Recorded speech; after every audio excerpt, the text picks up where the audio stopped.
हिंदवी स्वराज्याचे संस्थापक छत्रपती शिवाजी महाराज, हिंदू हृदय सम्राट शिवसेना प्रमुख श्रीमान बाळासाहेब ठाकरे यांना मानवंदना. आजच्या या बाबरा जिल्हा परिषद दोन्ही पंचायत समितीचे उमेदवार, आपले उमेदवार मनोहर सर्जेराव सोनवणे, रवींद्र बाळा जंगले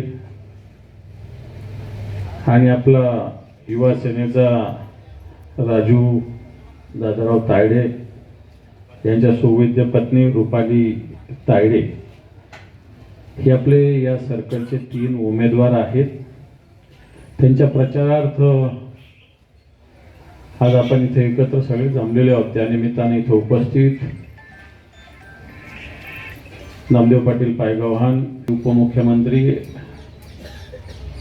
माननीय अजितदादा पवार यांचं जे दुर्दैवी निधन झालं त्याबद्दल मला असं वाटतं आपण हे दुःख शब्दात व्यक्त करू शकत नाही. आणि एक मनाला वेदना देणारं राजकीय एकमेकांचा वैचारिक विरोध असू शकतो, परंतु शेवटी आपला महाराष्ट्र, या महाराष्ट्रासाठी झटणारा नेता म्हणून अजितदादाचं नाव आपण सगळ्यांनी घेतलंच पाहिजे. त्यामुळे मी सुरुवातीलाच अजितदादांना आदरांजली वाहतो. आणि आदरांजली वाहत असताना अशा पद्धतीनं बोललेल्या शब्दाला जागणारा, एक कडवट विचाराचा स्पष्ट वक्ता असं नेतृत्व आपल्या राज्यातून गेलं, याचं दुःख अख्ख्या महाराष्ट्राला झालेलं आहे. बांधवांनो, ही जिल्हा परिषदेची निवडणूक आहे, पंचायत समितीची निवडणूक आहे. खरं तर दर 5 वर्षाला या निवडणुका झाल्या पाहिजे. मागची निवडणूक 2017ला झाली होती, आता 2026 आहे. म्हणजे 9 वर्ष पूर्ण या निवडणुकीला झालेले आहेत. खरं तर ही निवडणूक 2022ला व्हायला पाहिजे होती. कारण जे काय असतील, परंतु या कारणामुळं जनतेला आपला प्रतिनिधी निवडायला मला असं वाटतं तब्बल पुन्हा एकदा 9 वर्ष लागलेले होते मोठे मोठे. आणि त्यांनी असं सांगितलं की मी आता इकडून रेल्वे लाईन आणणार आहे, विमानतळ असं करणार आहे. आणि नंतर मी गेलो होतो पळशीला. मी म्हटलं या निवडणुकीत जिल्हा परिषद पंचायत समितीच्या निवडणुका आहे, त्या विषयावर चर्चा झाली. जिल्हा परिषद काय काम करते, पंचायत समिती काय काम करते, आणि मग या जिल्हा परिषदेचं जे काम आहे ते जिल्हा परिषदेच्या सदस्यांनी आपल्या भागातल्या केलं का. मला असं वाटतं कोणावर टीका टिप्पणी करण्यापेक्षा या विषयात सर्वसामान्य जनतेनं, शेतकऱ्यांना या विषयाचाच विचार केला पाहिजे की मागचं जे काही 9 वर्ष लोकप्रतिनिधी होते, 9 वर्षापूर्वी निवडून दिलेले आपण, ते कोणत्याच एका पक्षाचे असेल, एखादा आमचाही असू शकतो, काही प्रॉब्लेम नाही. पण त्यांनी हे काम केलं का नाही केलं याचा विचार जनतेनं केला पाहिजे. नाही तर हा जवळचा आहे, हा दूरचा आहे, हा या गावचा आहे, तो त्या गावचा आहे, हा याचा सोयरा आहे, तो त्याचा दायरा आहे. सोयरा असला तर घरी घेऊन सणाच्या दिवशी सण जरी नसला तरी पुरणपोळी खाऊन जा, तेवढं सोयरा ओके. राजकारणात सोयरा वेरा काय असायचं काही कारण नसतं कोणाचं कोणी.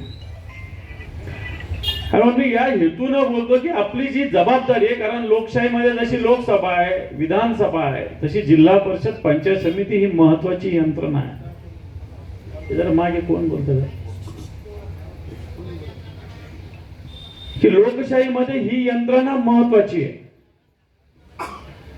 खासदार आमदाराकडे आपलं काम असतं, पण दररोज खासदार आमदाराशी आपलं काम पडत नाही. आपलं काम दररोज पडतं जिल्हा परिषद पंचायत समिती सदस्याची पडतं. घड्याळीमध्ये जर आपण घड्याळ बघितली तर त्याच्यात तास काटा असतो, मिनिट काटा असतो आणि सेकंद काटा सुद्धा असतो. मला असं वाटतं जिल्हा परिषद पंचायत समिती सदस्याचं काम या सेकंद काटाप्रमाणे लक्षात ठेवा. सेकंद काटा, क्षणाक्षणाला जिल्हा परिषद पंचायत समितीशी सर्वसामान्य माणसाची 67 योजना सर्वसामान्य माणसासाठी या जिल्हा परिषद पंचायत समितीच्या मार्फत राबविल्या जातात. भागाचा झाला होता यांनी या 67 योजना आपल्या भागात याची एकेका गावात एखाद्या तरी माणसाला त्याचा फायदा मिळाला का? मला असं वाटतं याचा विचार करणारे जिल्हा परिषद सदस्य आधी निवडून आले होते का नव्हते हा विचार तुम्ही करा. आपण किमान या 67 योजना तरी माहिती असल्या पाहिजे. असा लोकप्रतिनिधी आपण निवडून द्यावा का नाही द्यावा? का ज्याचे घरी 5,000 आले, 10,000 आले, 12,000 आले, 15,000 तो निवडून द्यायचा? की येणाऱ्या 5 वर्ष या 67 योजना सर्वसामान्य माणसासाठी मिळाल्या पाहिजे, हा लढणारा माणूस निवडून द्यायचा, याचा विचार सुद्धा आपण सगळ्यांनी केला पाहिजे. खरंय का खोटं एवढंच सांगा. जागतिक स्तरावरचे झालेले पैसा काय कमी. आणि मग असे लोक एखाद वेळेस मतदाराला खरेदी करू शकतात आणि नंतर मतदाराला फोन करायचा सुद्धा अधिकार राहत नाही. आपण एखाद्याचं आपल्या ग्रामीण भागाच्या स्पष्ट शब्दात जर सांगितलं तर एखाद्याचं जर कधी आपण नक्ट झालं तर मला असं वाटतं आपल्याला नाक राहत नाही, नंतर त्याला फोन करतात. ताई मी बरोबर सांगतो खोटं सांगतो खरं सांगतो. आणि म्हणून या निवडणुकीत या विषयाचा विचार होण्याची आवश्यकता आहे. म्हणून मी या मुद्द्यावर येतो की 67 योजना माहित असणारा उमेदवार आपण दिला पाहिजे का नाही. हा उमेदवार इथं आम्ही दिलेला लक्षात ठेवा. हा उमेदवार मनोहर सोनवणेच्या रूपानं एक इंजिनियरची पदवी प्राप्त केलेला, गावाचं सरपंच म्हणून जबाबदारी योग्यरित्या पार पाडणारा आणि आपल्यासाठी 24 तास उपलब्ध असणारा, महिना 2 महिन्याला दर्शन देणारा असा नाही, 24 तास उपलब्ध असणारा असे उमेदवार आम्ही आपल्या समोर दिलेले आहे. यांना या प्रश्नाची जाण आहे. हरिभाऊ बागडे यांना इथल्या पंचायत समितीत एक दिवस उपोषण करावं लागलं होतं. खरंय का खोटं? नाना सारख्या एका ज्येष्ठ माणसाला शेवटी आपण आदर केला पाहिजे. राज्यपाल आहे ते आपल्या इथले भूमिपुत्र, आपल्या मतदारसंघाचे आमदार म्हणून राहिले, त्यांना एक राज्यपाल म्हणून जाऊ. पण अशा व्यक्तीला फुलंब्रीच्या पंचायत समितीत दिवसभर उपोषणाला बसावं लागलं होतं. माहिती की नाही माहिती तुम्हाला?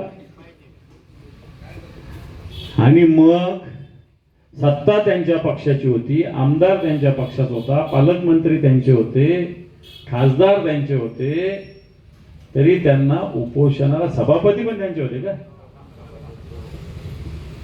त्यांना उपोषणाला बसावं लागलं. हे विसरले का तुम्ही? नाही तर आपण उसार बोलत राहतो की काल संध्याकाळी काय जेवण केलं, काय भाकरी केलं, काय भाजी केली होती, हे सुद्धा आपल्या लक्षात राहत नाही. म्हणून आपण हे आठवलं पाहिजे की नानासारख्या एका व्यक्तीला पंचायत समितीमध्ये उपोषणाला बसावं लागलं होतं.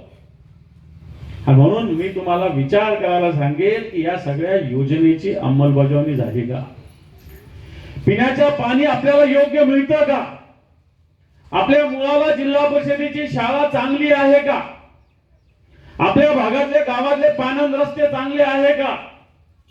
गोठ्याची योजना आपल्याला मिळाली का? विहिरी, ज्या योजनांमध्ये विहिरी बसतात त्या विहीर आपल्याला मिळाली का? मला असं वाटतं छोटे छोटे विषय पण अतिशय गावाच्या दृष्टीनं जिल्हा परिषद पंचायत समितीचे महत्वाचे विषय आहे. नरेंद्र मोदींनी देशाच्या पंतप्रधानांनी हर घर जल नावाची कोणती योजना, जल मिशन योजना सुरू केली. जल जीवन मिशन देशात सुरू झाली योजना. जल जीवन योजना देशात सुरू झाली. हर घर जल, हर घर नल 2022 पर्यंत देण्याची घोषणा होती. हर घर नल. मी कित्येक गावात फिरत असतो, काही घरात नळ लागले पण त्याच्यात जल नाहीये. मी गंगापूर मध्ये काही गावात गेलो, आज ह्या गावात नळ लावले, फोटो काढले, दुसऱ्या गावात हेच नळ काढून दुसऱ्या गावात लावून टाकले त्यांनी, त्याला पाणी नाहीये. आणि मग ही जर हर घर जल योजना असेल, हर घर नळ योजना असेल, तर तुमच्या झेडपी मेंबरनी, पंचायत समितीच्या मेंबरनी येऊन बघितली का? तुमच्या गावात जलजीवनची अंमलबजावणी झाली का? तुमच्या गावात पाणी स्वच्छ येतं का? हो का नाही? हा विचार आपण केला पाहिजे. किती दिवसाला पाणी येते या गावात? किती दिवसाला येत पाणी? 3 दिवसाला. जलजीवन मिशन योजना झाली इथली? अपूर्ण आहे. कधी सुरू झाली होती? 2 वर्ष. किती दिवस कालावधी होता? 22 पर्यंत पूर्ण व्हायला पाहिजे होते.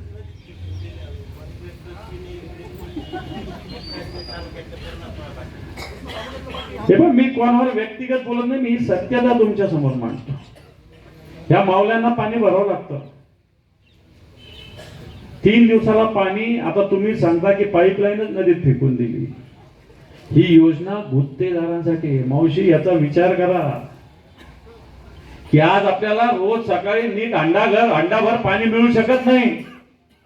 देशाचे पंतप्रधान मोठी योजना अंमलबजावणी करायला सांगतात, पण तिथं पाणी मिळालं नाही. ठेकेदारांचे घर भरले गेले. याच्याकडे जिल्हा परिषद पंचायत समितीच्या सदस्याचं लक्ष होतं का?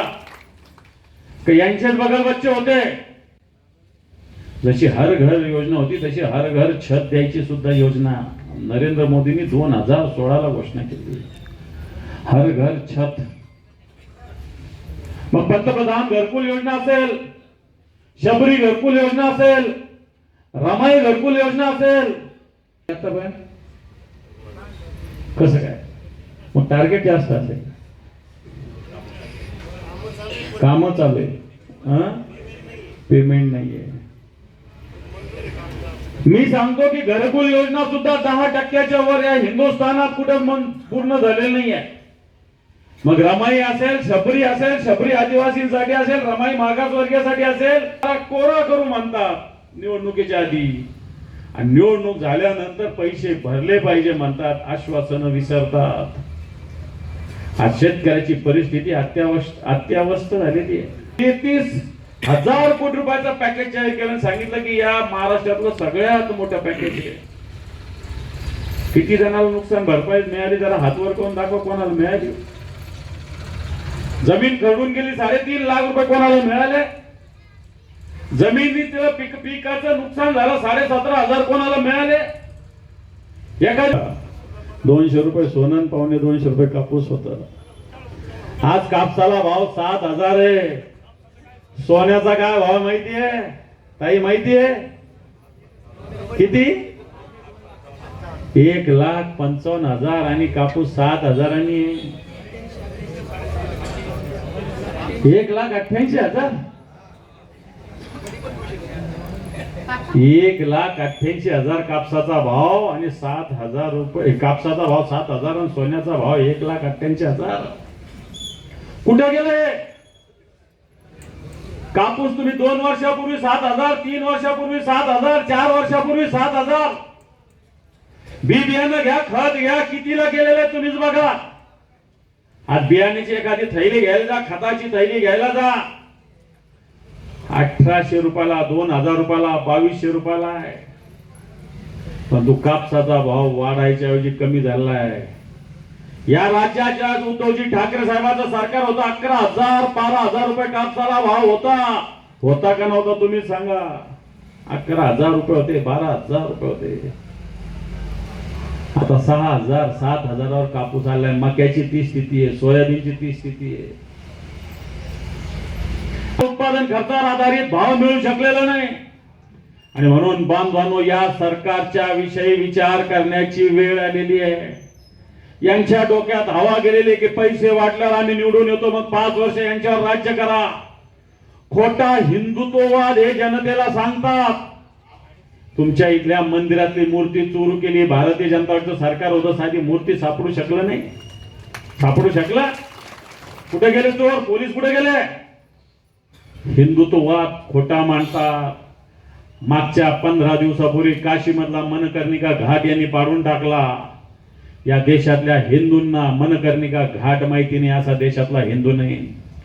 साधूवर लाठी हल्ला झाला. 108 ते कोणत्या अवी मुक्तेश्वरानंद महाराजावर लाठी हल्ला केला गेला. अहिल्यादेवी होळकरांची मूर्ती तोडली गेली घाटावरची काशीच्या. आणि हे लोक हिंदुत्ववाद सांगतात, तुम्हाला आम्हाला सांगतात हिंदुत्ववाद. मला असं वाटतं जय श्रीराम म्हणतात आणि रामासारखं वागा, एकवचनी वागा.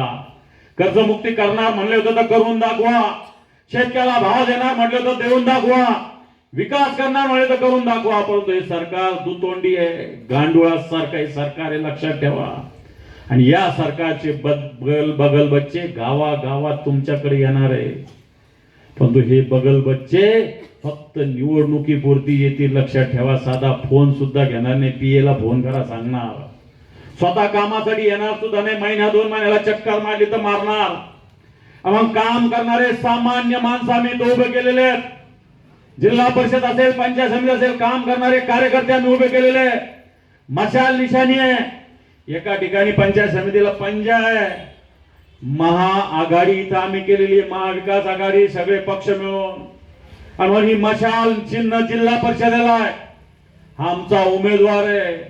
आपण साधं बाजारात मेथीची भाजी जरी घेतली तरी नीट बघतो. एखादं मडकं घ्यायचं तर 4 वेळ ठकठक करून पाहून घेतो.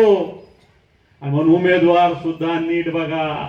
एखादा बैल घ्यायचा तरी त्याच्या तोंडात हात घालून त्याचे दात कसे बघतो, शेपूटवर करून बघतो. वाटतं तसे तुमचे जिल्हा परिषद पंचायत समितीचे उमेदवार सुद्धा नीट बघा आणि मगच निवडून द्या. एवढं सांगतो, 100% सांगतो. हे मशालीवाले आणि पंजावालेच उजवे ठरणार. आणि म्हणून प्रशाल प्रचंड मतांनी निवडून द्यायचं आव्हान करतो. थांबतो. धन्यवाद. जय हिंद, जय महाराष्ट्र.